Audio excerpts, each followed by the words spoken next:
Good morning students. हम lesson third कर रहे थे ज्योग्राफी का और कंटिन्यू करते हैं। हम थर्ड पॉइंट से हम पढ़ रहे थे effects of rotation. Both in the morning and evening the rays of the sun are slanting, they fall on large areas of the earth, so there is lesser heat during these times, but at noon the rays of sun are more or less vertical, they fall on smaller area and make it very hot. So noons are comparatively hotter as compared to both mornings and evenings. Remember, days and nights are of same duration on the equator. These decrease or increase in northward or southward. Morning और evening दोनों में दोनों के time पे जो सन की raise होती हैं वो स्लैंटिंग पड़ती हैं और इसीलिए वो ज़्यादा एरिया पे पड़ती हैं अर्थ पे, और इसकी वजह से हीट कम होती है। लेकिन नून के टाइम पे, दोपहर के टाइम पे जो सन की रेज होती हैं वो कम वर्टिकल होती हैं और वो थोड़े एरिया पे पड़ती हैं, इसलिए ज़्यादा गर्मी होती है। और इसकी वजह से जो नून्स होती हैं वो हॉटर होती हैं कंपैरिजन में मॉर्निंग और इवनिंग के। लेकिन जो डेज और नाइट्स होते हैं उनकी ड्यूरेशन, उनका टाइम सेम होता है इक्वेटर पे, वो बढ़ता और कम होता है नॉर्थ वर्ड और साउथ पोल के पे।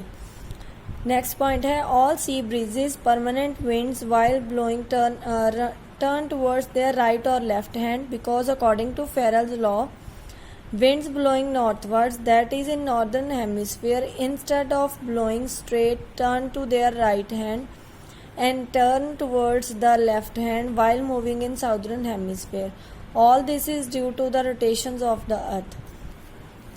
और जो समंदर में हवा चलती है या फिर परमानेंट विंड्स हैं वो भी राइट से लेफ्ट हैंड की तरफ ब्लो करती हैं, और फेरल लॉ के अकॉर्डिंग जो विंड है वो नॉर्थवर्ड की तरफ ब्लो करती है।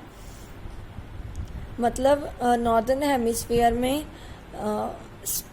जो विंड है वो सीधी की बजाय राइट हैंड की तरफ टर्न करती है और उसके बाद वो लेफ्ट हैंड की तरफ टर्न करती है साउदर्न हेमिस्फीयर में, और ये सब होता है अर्थ की रोटेशन की वजह से। नेक्स्ट पॉइंट है हमारा revolution of the earth. Earth revolves around the sun and completes its circle in 365 and 1/4 days, means 365 days and 6 hours. Calculating in it this way, we add 1 day, 6 into 4 equal to 24 hours to the calendar in the 4th year. This year is called the leap year. Thus, every 4th year in the solar calendar has 366 days. The extra day is added to February. In an ordinary year, February has 28 days, while in a leap year it has 29 days.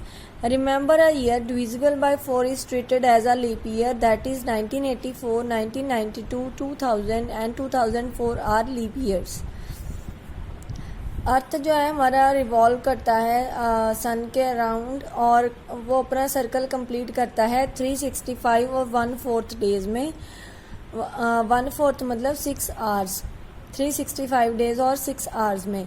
और अगर इसको calculate करें हम उसके hours के according तो 24 hours बन जाते हैं, और वो 4th ईयर में उसको फुल डे ऐड कर देते हैं और उसको हम लीप ईयर कहते हैं।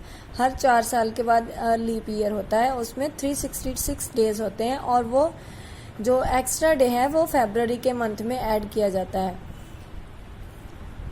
While moving around the sun, the earth moves on a specific elliptical path as shown in figure 3.4. This path is also known as planetary path. Earth revolves around the sun with the speed of approx 1,05600 km per hour. Sun remains in the center of the path. Sun is 15 crore kilometer away from Earth. सन के around move करते हुए अर्थ अपने specific path पे, एक particular path है वहीं पे अपना मूव करता है और इस पाथ को प्लैनेटरी पाथ बोलते हैं। अर्थ रिवॉल्व करता है सन के अराउंड, स्पीड उसकी है 1,05,600 किलोमीटर पर आवर और जो सन है वो अपने पाथ पे ही, सेंटर पे ही रहता है, और सन 15 करोड़ किलोमीटर दूर है अर्थ से। Due to the inclination of the earth axis in the northern hemisphere from March 22 to September 22, the North Pole receives sunlight continuously for 6 months, while on the South Pole, the sun shines continuously for other 6 months. In this way, at the poles, there are days and nights of 6 months duration each. Days and nights are of equal duration throughout the world on March 21 and September 23, because on these 2 days, neither of the 2 poles is inclined towards the sun. This process is called equinoxes. Inclination की वजह से, अर्थ के axis की inclination की वजह से northern hemisphere में मार्च 22 से लेके सितंबर 22 तक north pole sunlight continuously 6 month के लिए रिसीव करता है, और साउथ पोल सनशाइन कंटिन्यूसली अगले 6 मंथ तक रिसीव करता है। और इसकी वजह से वहाँ पे पोल्स पे डेज और नाइट 6 मंथ ड्यूरेशन के हो जाते हैं। डेज एंड नाइट्स इक्वल होते हैं पूरे वर्ल्ड में 21 मार्च और 23 सितंबर को, क्योंकि इन 2 दिनों में जो पोल्स हैं वो सन की तरफ इंक्लाइन नहीं करते हैं, और इस प्रोसेस को इक्विनॉक्सिस कहते हैं। The phenomenon of seasons. The phenomenon or change of seasons is caused chiefly by revolution of the earth around the sun and the inclinations of the earth's axis at an angle of 66.5 degree to the plane of its orbit, which constantly points to the same direction. It can be understood with the help of the diagram, which shows 4 positions of the earth during its revolution around the sun. Look at the figure 3.4 we observe. इस figure को आप ध्यान से देखिए, आपको ये सन के around अर्थ की जो मूवमेंट्स हैं सीजन्स के अकॉर्डिंग, डेज के अकॉर्डिंग, वो सारी क्लियर हो जाएंगी, और ये सब जो अर्थ की रेवोल्यूशन है उसके की वजह से ही चेंज होता है। Next, the position on 21st of June. North pole is inclined towards the sun and the south pole is away from it. It is continuous darkness on south pole. North pole जो है वो सन की तरफ incline करता है और south पोल दूर हो जाता है, और इसकी वजह से साउथ पोल पे कंटिन्यूसली डार्कनेस रहती है। जैसे ये है, ये एक तरफ डार्कनेस है, एक तरफ लाइट है। यहाँ पे सनलाइट पड़ती है सीधी और इधर नहीं पड़ती है, तो इधर डार्कनेस है। The rays of sun fall vertically at the tropic of Cancer 23.5 north. Major parts of northern hemisphere are covered by the direct sun rays, as a result of which days are long and hot, and it in summer in the northern hemisphere. This position is only on 21st June when the sun shines vertically on Tropic of Cancer, called summer solstice. Northern hemisphere के ज़्यादातर जो parts हैं वो direct sun rays से cover रहते हैं, जिसकी वजह से वहाँ पे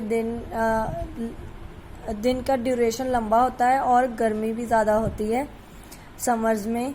और ये पोजीशन 21 जून को रहती है जब जो सन है वो वर्टिकली ट्रॉपिक ऑफ कैंसर पे पड़ता है, और उसको कहते हैं summer solstice.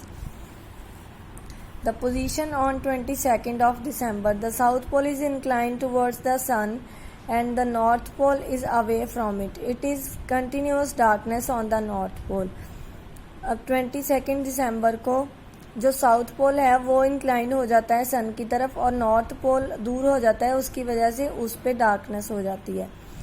The rays of sun fall vertically on the Tropic of Capricorn, as a result of which the days are long and hot there. It is summer in the southern hemisphere. Thus, on 25th December every year, when Christmas is being celebrated, it is winter in the northern hemisphere, as in England, USA, India, etc. But it is summer in southern hemisphere as in Australia, South America, etc. Remember, when the sun shines vertically on the Tropic of Capricorn, it is the winter solstice.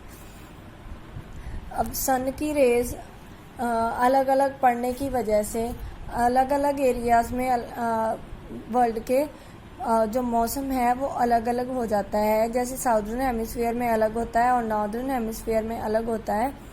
जैसे countries भी mention किया है, England, USA, India में एक जैसा मौसम होता है, लेकिन ऑस्ट्रेलिया, साउथ अमेरिका में अलग होता है.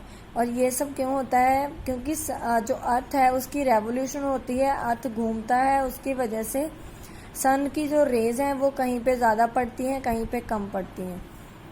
The position on 21st of March and 23rd of September. Both the North Pole and the South Pole are neither inclined towards the sun nor are they away from it. The rays of the sun fall vertically on the equator. As a result, days and nights are of equal duration throughout the world on these 2 days, that is on 21st March and 23rd September. On 21st March, it is spring in the northern hemisphere. It is called the spring equinox. On 23rd September, it is autumn in the northern hemisphere. It is called autumn equinox. In the southern hemisphere, the seasons are opposite to northern hemisphere. The equator, the sun always shines vertically overhead. Therefore, there is one season on the equator. It is a long and hot summer. दोनों north pole और south पोल दोनों ही incline नहीं होते सन की तरफ, और दोनों ही दूर हो जाते हैं सन से 21st of March और 23rd सितंबर को. और जो सन की रेज हैं वो इक्वेटर पे वर्टिकली पड़ती हैं, और जिसकी वजह से डेज और नाइट्स इक्वल ड्यूरेशन के हो जाते हैं पूरे वर्ल्ड में, सिर्फ ये 2 दिनों में, 21 मार्च और 23rd सितंबर. 21 मार्च को नॉर्दर्न हेमिस्फीयर में स्प्रिंग सीजन होता है, जिसकी वजह से उसको कहते हैं स्प्रिंग इक्विनॉक्स. और 23rd सितंबर को ऑटम होता है नॉर्दर्न हेमिस्फीयर में, इसलिए इसको ऑटम इक्विनॉक्स कहते हैं. और साउदर्न हेमिस्फीयर में सीजन जो होते हैं वो ऑपोजिट होते हैं नॉर्दर्न हेमिस्फीयर से. और इक्वेटर पे सन हमेशा शाइन करता है, इसलिए इक्वेटर पे 1 सीज़न ही रहता है और वो लॉन्ग और हॉट समर है. That's all for this chapter. Thank you so much.